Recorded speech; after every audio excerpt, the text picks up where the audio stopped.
अस्सलाम वालेकुम वरहमतुल्लाहि व बरकातहू। बिस्मिल्लाहिर्रहमानिर्रहीम। पुराने ज़माने की बात है, किसी मुल्क में एक बादशाह रहा करता था जो जालिम और अय्याश तबीयत का मालिक था। हर रात एक हसीन लड़की के साथ रात गुजारता। बादशाह होने के नाते इसे दुनिया की तमाम आसाइशें हासिल थी, मगर फिर भी बेचैन रहता। कहीं भी इसे सुकून मैसर न आता। वो हर वक्त सुकून की तलाश में मारा मारा फिरता था। वो नजूमियों से इसका हल मालूम करता। कोई उसे बताता कि बादशाह सलामत को शिकार पर जाना चाहिए। कोई कहता कि खूबसूरत औरतों के पहलू में रहा करो। कोई कहता कि ऐशो इशरत के साथ बेफिक्र होकर जीने की कोशिश करो।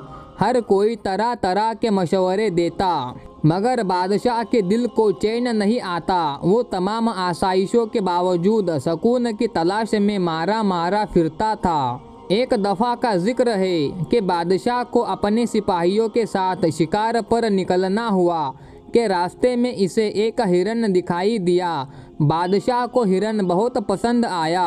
बादशाह इस हिरन को शिकार करने का सोचने लगा। बादशाह इस हिरन को शिकार करने के लिए इसके पीछे पीछे भागने लगा। भागते भागते हिरन बादशाह को एक वीराने में ले गया। यूँ बादशाह अपने सिपाहियों से बिछड़ गया।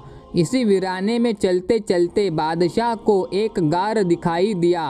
बादशाह गार में दाखिल हो गया। गार में एक सिमत से आवाज़ आ रही थी। बादशाह इस आवाज़ की तरफ बढ़ा तो एक बुजुर्ग और उनकी बेटी दिखाई दी। वो बुजुर्ग अपनी बेटी से कुछ कह रहे थे।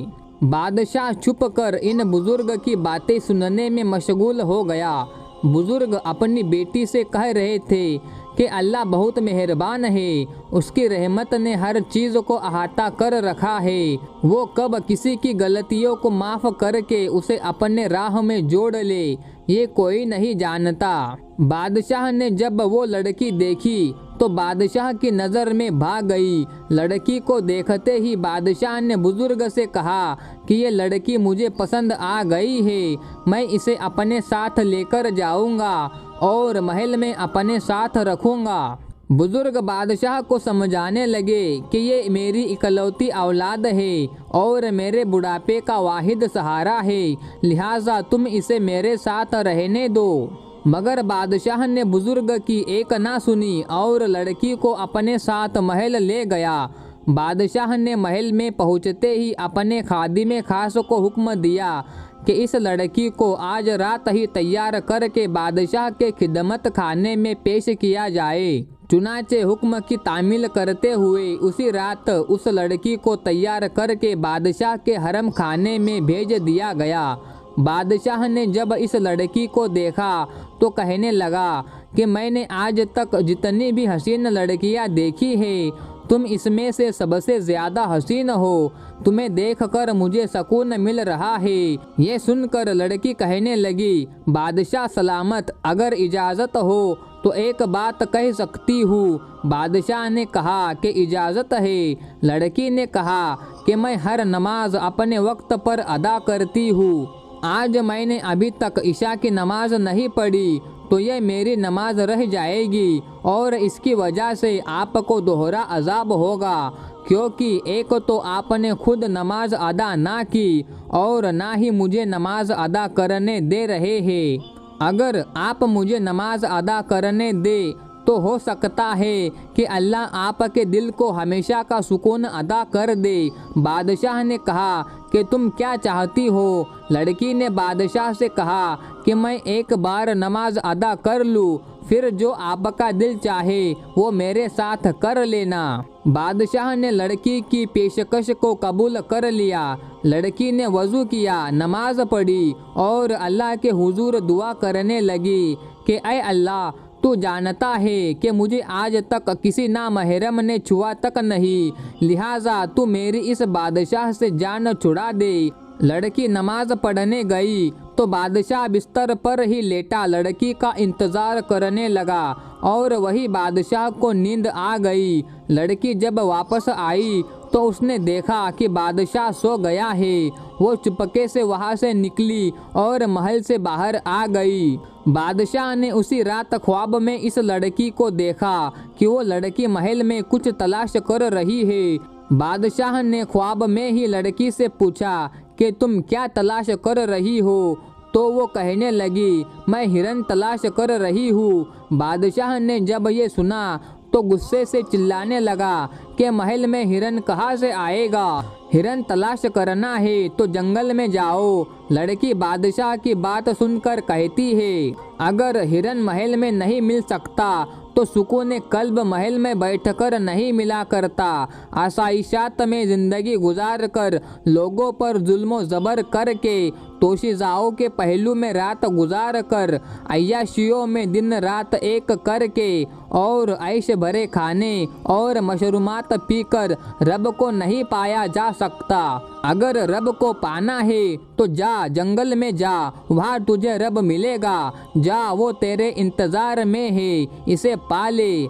ऐसा ना हो कि कहीं देर हो जाए और मौत तुझे आन पकड़े। ये बातें सुनकर बादशाह लड़की को बुलाने की कोशिश करता है, मगर लड़की गायब हो चुकी होती है। बादशाह की आंख खुलती है, वो इधर उधर नज़र दौड़ाता है, इसे लड़की कहीं नज़र नहीं आती। वो पूरे महल में लड़की को तलाश करवाता है, लड़की का कोई सुराग नहीं मिलता। अब बादशाह महल और दौलत को लात मारता है और जंगल की तरफ निकल जाता है। बादशाह बहुत तलाश करता है, मगर इसे वो लड़की और बुजुर्ग दोबारा नहीं मिलते। एक दिन बादशाह यूं ही फिर रहा होता है कि इस जंगल में वही बुजुर्ग नज़र आते हैं। अब बादशाह भी बिल्कुल किसी फ़कीर की तरह नज़र आता है। बादशाह बुजुर्ग से कहता है कि आज से कुछ साल पहले जब मेरे पास महल था, दौलत के अंबार थे, तोशीज़ाएँ थी और तरह तरह के खाने मयस्सर थे, मगर मेरे पास सुकून नहीं था। आज मेरे पास पहनने को एक गंदा कपड़ा है, एक वक्त की रोटी मिल जाती है तो दूसरा वक्त फाका करना पड़ जाता है। मेरे पास पहनने को जूता भी नहीं है, लेकिन अब मेरा दिल मुकम्मल पुरसुकून है और मैं मुतमईन और खुशू खुलू जिंदगी गुजार रहा हूँ। बुजुर्ग ने कहा कि तू पहले जाग रहा था, तेरा ज़मीर मर चुका था और तेरा ईमान सो चुका था। अब तेरा दिल सो गया है और तेरा ईमान जाग गया है और ज़मीर की आवाज़ तुझे जगाने लगी है, तो जाहिर है तेरे पास सुकून ही की दौलत होगी। याद रखो, जितनी बड़ी कुर्बानी होगी उतना ही उसका अजर होगा। लिहाजा तूने अपने महल की तोशीज़ाओं को छोड़ा। जा, मेरी नेक बेटी तेरे साथ निकाह के इंतज़ार में कब से बैठी है, जा उससे निकाह कर ले। ये सुनकर बादशाह बहुत खुश हुआ और उस लड़की के साथ अपने वतन वापस लौट गया और आम लोगों की तरह ज़िंदगी गुजारना शुरू कर दी। लोगों ने जब इसको देखा कि एक जालिम बादशाह राह रास्त पर आ गया है और लोगों के साथ इंतहाई अच्छा सलूक करता है, तो लोगों ने इसरार किया कि आप दोबारा इस मुल्क के बादशाह बन जाए, क्योंकि आपके जाने के बाद किसी में भी इतनी काबिलियत नहीं कि इस मुल्क की हुक्मरानी संभाल सके। चुनाचे आपको इस मुल्क की हुक्मरानी का तजुर्बा है, लिहाजा आप दोबारा इस मनसब को संभाले। लोगों के इसरार पर वो दोबारा बादशाह बन गया, मगर इस बार वो रहम दिल हो गया था और अपनी राया पर बड़ा मेहरबान था और लोग भी इससे खुश थे। एक रात बादशाह नमाज अदा करके और अल्लाह का शुक्र अदा करके कहने लगा कि मैं कितना खुश नसीब हूँ कि मुझे दोबारा हुकूमत मिली। आखिर मैंने ऐसी कौन सी नेकी की है। सोचते सोचते इसकी आंख लग गई तो बादशाह ने ख्वाब में इंतहाई खूबसूरत बुजुर्ग को देखा। बादशाह ने बुजुर्ग से पूछा कि तुम कौन हो, तो उसने कहा कि मैं तुम्हारे सवाल का जवाब हूँ। जो सवाल तुमने अभी किया है इसका जवाब ये है कि तुमने उस लड़की को जब अपनी आराम गाह में तलब किया और उसने तुमसे नमाज पढ़ने की इजाज़त चाही और तुमने उसको इजाज़त दे दी, तो अल्लाह को ये बात पसंद आई और अल्लाह ने तुम्हें वो लड़की भी अदा कर दी, हुकूमत भी अदा कर दी और दिल का सुकून भी अता कर दिया। प्यारे दोस्तों, कुरान करीम हमें बताता है कि इंसानी कल्ब का सुकून और आराम अल्लाह की याद में है। परवरदिगार आलम के जिक्र से दिल को करार मिलता है और बेशक खोने का एहसास खत्म होता है, जुल्मतों का खात्मा होता है। आलमिया ये है कि बीमारियों का हम जिक्र तो करते हैं मगर इसके इलाज की तरफ तवज्जो नहीं देते। हम लफ्ज़ी और कलामी बातों पर यकीन रखते हैं मगर कुरान और हदीस की तालीमात पर अमल पैरा होने से कतराते हैं। अल्लाह तबारक व ताला इरशाद फरमाता है, भला वो कौन है कि जब कोई बेकरारी से पुकारता है तो वो उसकी दुआ कबूल करता है और तकलीफ़ दूर कर देता है। दोस्तों, अगर आपको ये वाक़या पसंद आया हो तो इस वीडियो को लाइक कर दे, चैनल को सब्सक्राइब कर दे और बेल आइकन को भी दबा दे ताकि आपको आइंदा आने वाली हर वीडियो की इत्तिला मिलती रहे और आप इसी तरह सबक आमोज़ वाक़यों से फैज़याब होते रहे। मिलते हैं फिर किसी नई वीडियो के साथ, तब तक के लिए अस्सलाम वालेकुम, अल्लाह हाफिज़।